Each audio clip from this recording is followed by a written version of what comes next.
morning light creeps through the dusty market where voices rise. Yet beneath the noise, unseen, mercy already stands. Dogs bark, coins ring, traders argue, yet quiet strength endures, patient and hidden in humility. We need no help from strangers. Kindness takes nothing from you. He just stands there, like he owns nothing. Or like he's waiting for someone who never comes. Who has believed our message? To whom has the arm of the Lord been revealed? He grew up before him like a tender shoot, like a root out of dry ground. He has no beauty to attract us. He is plain in appearance, yet he moves with a quiet kindness. Why help the worthless? Nothing in his appearance that we should desire him. It hurts. Pain fades, love remains. Surely he has borne our griefs. Why show me kindness? Another villager murmurs a skeptical remark. The crowd murmurs in agreement. Their voices a low river of doubt. He was despised and rejected by men. He shames our law. We thought him smitten by God. The marketplace swells with voices, some accusing, some mocking, each certain of its own judgment against the silent one. He enters without offering. What holiness is this? Among the proud and learned, none perceived his truth. Whose souls step from the crowd, gentle in their speech and eyes, asking the servant who he is and why he does not answer the scorn. Another two watch from afar. They argue softly among themselves, their hearts torn between truth and fear until they turn away. The crowd's rage rises again like a storm. Harsh voices shout insults, their anger feeding on one another. The servant endures mockery and spit. He does not speak. His silence becomes a shield against their cruelty. He bore rejection quietly, as the wind bears the sand. They laugh at his silence. They fear what their words can't break. Dust and light become a veil of suffering and mercy joined together. He shamed the elders by standing still. Then shame has found a better teacher. Why are they angry if he's kind? Stay clear of him. He brings misfortune. A man of sorrows and acquainted with grief. Like one from whom men hide their faces, he was despised, and we esteemed him not. And the Elohard has laid on him the iniquity of us all. He blasphemes. He deceives the people. By oppression and judgment. He was taken away. Each of us has turned to his own way. The leader's coming. Keep your head down. He'll make an example of that quiet one. The town leader rides slowly, surveying the market day. His eyes pass over the plain servant with indifference. The official leader raises his hand and declares order by force. His words become the crowd's permission for cruelty. Soldiers move through the market. Their armor clinks like chains. The servant does not resist. Don't strike him. He's already struck by our hate. He provokes order with silence. Prophet or pretender? He was crushed for our iniquities. For the transgression of my people, he was stricken. Move!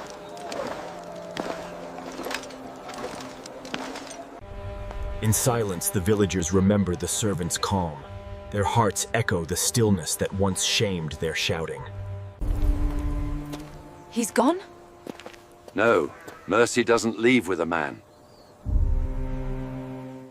A young man remembers how the servant stood without anger or defense, and his own heart burns to walk in such peace. I can't forget his eyes. Then maybe you're meant to remember. Faces glow with remorse and hope as they recall the gentle eyes that answered violence with peace. They mocked him, now look, no one laughs. He looked at me, like forgiving. False mercy is rebellion, but he was pierced for our transgressions. Who can speak of his descendants? For he was cut off from the land of the living. He was oppressed and afflicted, yet he opened not his mouth. He was led like a lamb to the slaughter.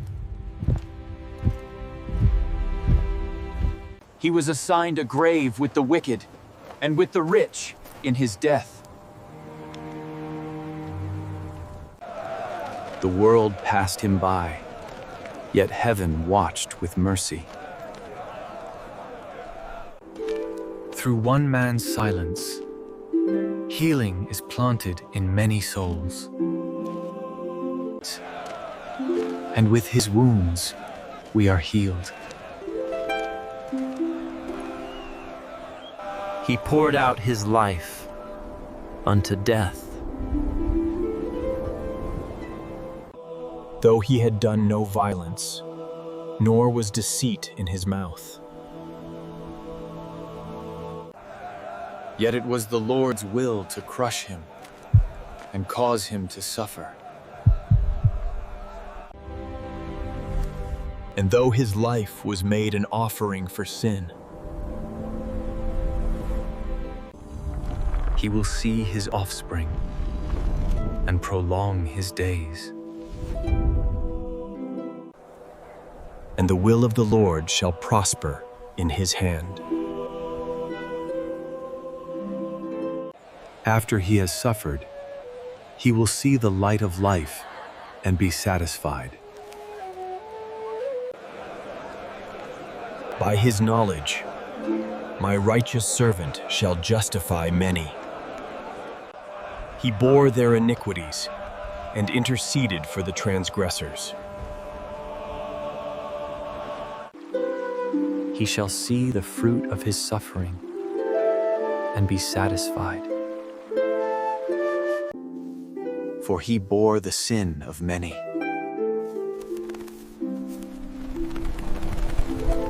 Therefore he shall be exalted, and divided the portion with the great.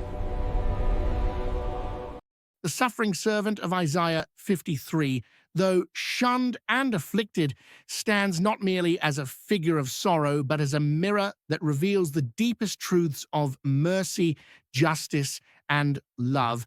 In his quiet endurance, we glimpse a voice that would later be spoken again in a name we know, Jesus the Christ.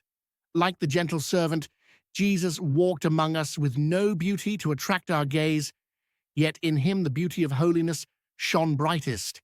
He was despised and rejected, a man of sorrows, acquainted with grief, not to claim glory for himself, but to bear the weight of a broken world. He did not defend himself with violent words or retaliate in kind.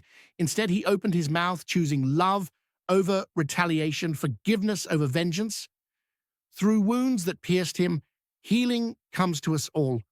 If the servant's suffering was the means by which many were justified, so too Jesus' suffering on the cross becomes the doorway to salvation.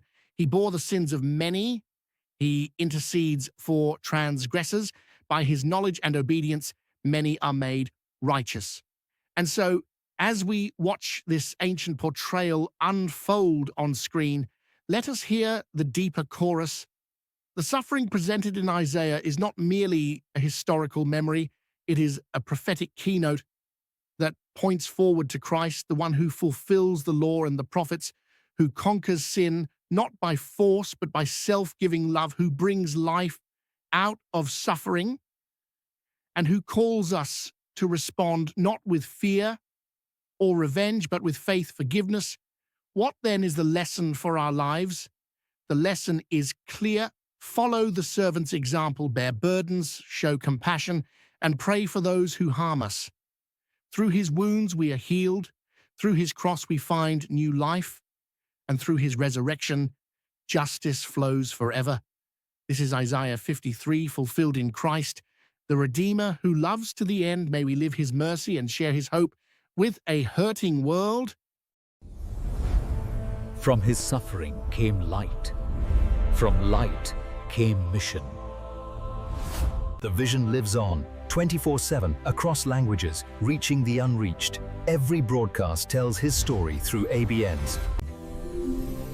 Through your support, light reaches the darkest places. Each gift sends the living word. Partner with ABN to shine his truth through every screen, every tongue, every heart.